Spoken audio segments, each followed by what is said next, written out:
नमस्कार, मैं हुमायूं त्रिपाठी और देश की बात में आपका स्वागत है। हमारे हिंदू राजा कैसे थे, ये हमारे देश का इतिहास आपको कभी सही से बता नहीं पाए, लेकिन आज हम आपको छोटी सी एक कहानी बताते हैं।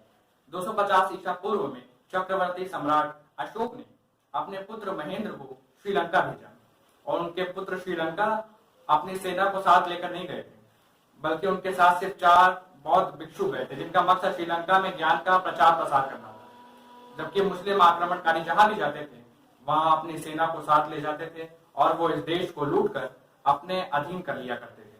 लेकिन चक्रवर्ती सम्राट अशोक ने उस युग में भी ऐसा नहीं किया। अब सोचिए, ग्रेट कौन है? ग्रेट अकबर है जिसने भारत को लूटा, या ग्रेट सम्राट अशोक है जिससे तमाम शक्तियां होते हुए भी अपने श्रीलंका को अपने अधीन तब भी नहीं किया। इसे आप एक और उदाहरण से समझ सकते हैं। 11वीं शताब्दी में दक्षिण भारत के चोला वंश का मलेशिया, कंबोडिया बहुत प्रभाव था वहां उन देशों में, लेकिन उसके बाद भी चोला वंश के राजाओं ने इन देशों के धार्मिक स्तर नहीं तोड़े और न ही इन देशों को लूटकर वहां के लोगों को बर्बाद करने की कोशिश की। लेकिन क्या आप ऐसा इतिहास की किताबों में ये सब पढ़ा है? ये तमाम बातें हम तथ्यों के आधार पर कह रहे हैं और इसके लिए हमने एनसीईआरटी की किताबों का आज अध्ययन किया है, जिसे आज जब हम 7वीं कक्षा की एनसीईआरटी के इतिहास की किताब पढ़ रहे थे तब पता चला इसमें एक चैप्टर दिल्ली सल्तनत और मुगल शासकों के नाम पर है। इसी किताब में यह भी बताया गया कुतुबुद्दीन ऐबक ने कुव्वत उल इस्लाम मस्जिद का निर्माण करवाया और इस मस्जिद का विस्तार इल्तुतमिश और अलाउद्दीन खिलजी के शासन में हुआ। लेकिन ये किताब ये नहीं बताती कि मस्जिद 27 हिंदू और जैन मस्जिदों को तोड़कर उनके मंदिरों मलबे से बनाई गई थी। एक और बात, आज हमारे देश की राजधानी दिल्ली में अकबर के नाम से एक बहुत बड़ी सड़क का नाम है, इसे अकबर रोड कहते हैं। लोधी वंश के नाम से एक पूरे इलाके का नाम है जिसे लोधी कॉलोनी कहते हैं। लोधी के नाम पर एक बहुत बड़ी सड़क का नाम है जिसे लोधी रोड कहा जाता है। दिल्ली में रहने वाला कोई भी व्यक्ति आपको 1 मिनट में बता देगा कि लोधी रोड कहाँ है, अकबर रोड कहाँ है, हुमायूं रोड कहाँ है, औरंगजेब लेन कहाँ है, बाबर लेन कहाँ है। ये सब दिल्ली में। इसी नाम से लोधी के नाम से ही हमारे दिल्ली शहर में एक लोधी होटल भी है जो आज भी लोधी के नाम से चल रहा है। औरंगजेब लेन भी दिल्ली में ही हुमायूं के नाम से हुमायूं रोड भी है। शाहजहां के नाम से शाहजहां रोड भी हमारे ही दिल्ली में है।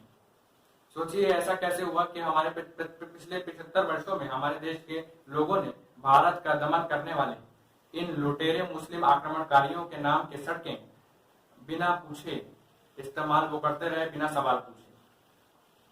आप सोचिए कैसा देश होगा कि अपने ही आक्रमणकारियों के नाम पर रखे गए जो सड़कें हैं उन पर हम अंधे होकर चलते रहे। हमने कभी भी एक बार ये सवाल पूछने की कोशिश नहीं करी कि जिस औरंगजेब ने हमारे देश पर इतना अत्याचार किया उसके नाम पर हमारे देश में सड़क कैसे बनाई जा सकती है। जिस बाबर ने इतना अत्याचार किया, जिन तमाम लुटेरों ने इतना अत्याचार किया, हमारे देश को लूटा, उन पर हमारे देश में सड़क कैसे हो सकती है और फिर उस सड़क पर हम चल भी कैसे सकते हैं। लेकिन सोचिए किसी ने कोई सवाल नहीं पूछा और अब हमें इन सब की आदत पड़ चुकी है। अभी हाल ही में पृथ्वीराज चौहान के ऊपर एक फिल्म बनी है जो रिलीज हो चुकी है, उसका नाम है सम्राट पृथ्वीराज चौहान। और ये हम आपको ये फिल्म के 2 डायलॉग्स के बारे में बताना चाहते हैं क्योंकि ये पूरी तरीके से ऐतिहासिक तथ्यों के आधार पर बनाई गई फिल्म है और ये कहानी है पृथ्वीराज चौहान की। आपको 2 डायलॉग सुनकर पढ़कर मैं बताऊंगा कि जिससे आपको भारत की स्थिति के बारे में पता चलेगा। जब मोहम्मद गौरी तराइन के युद्ध में पृथ्वीराज चौहान से लड़ रहा है तो कुतुबुद्दीन ऐबक मोहम्मद गौरी से ये कहता है कि गुस्ताखी माफ हुजूर, सुल्तान को अपनी जीत पर यकीन क्यों नहीं है? क्योंकि इस बातचीत से ये पता चल रहा है कि गौरी को अपनी जीत का यकीन नहीं है और मोहम्मद गौरी परेशान है कि वो पृथ्वीराज चौहान की सेना को हरा नहीं पाया। तो उससे पूछा जाता है कि आपको अपनी जीत पर यकीन क्यों नहीं है कि आप जीतेंगे, आप इतने घबराए हुए क्यों हैं? तो इस पे मोहम्मद गौरी जवाब देता है। उसका जवाब है क्योंकि हमारे पास लड़ाई की कोई वाजिब वजह नहीं है। जो हमारे लिए जमीन का टुकड़ा है वो उनके लिए मादरे वतन है, जो हमारे लिए लूट है वो उनके लिए आबरू है। इसलिए किसी भी कीमत पर ये जंग हमें जीतनी है ताकि उसके लिए भी हमें फरेब या मक्कारी भी क्यों न करने पड़े।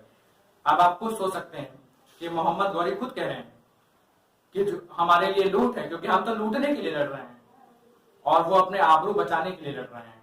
वो अपनी मातृभूमि को बचाने के लिए लड़ रहे हैं, इसलिए उन्हें हराना मुश्किल है। ये मोहम्मद गौरी भी मानता है, और मोहम्मद गौरी ये भी मानता है कि वो लुटेरा है और वो लूटने के लिए यहाँ पर आया है। एक दूसरे डायलॉग में मोहम्मद गौरी अपने दरबारी से पूछता है कि क्या 4 हिंदुस्तानी कुछ कदम साथ नहीं चल सकते। ये बात वो इसलिए कह रहा है क्योंकि जयचंद ने उसे ऑफर दिया है कि पृथ्वीराज चौहान के खिलाफ वो गौरी के साथ हाथ मिला सकता है, और इस पर गौरी हैरान है कि एक हिंदुस्तानी राजा दूसरे हिंदुस्तानी राजा को क्यों मरवाना चाहता है।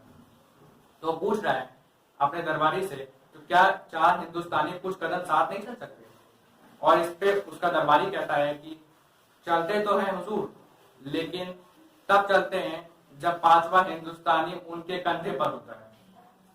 इससे आपको ये पता चलता है कि उस जमाने में भी हमारे देश में कितने गद्दार हुआ करते थे। गद्दारों की कोई कमी नहीं है भारत में, और गौरी जैसे जो लुटेरे थे वो भी इस बात को जानते थे कि हिंदुस्तान में बहुत गद्दार है, इसलिए हिंदुस्तान पर कब्जा करना बहुत आसान काम होगा।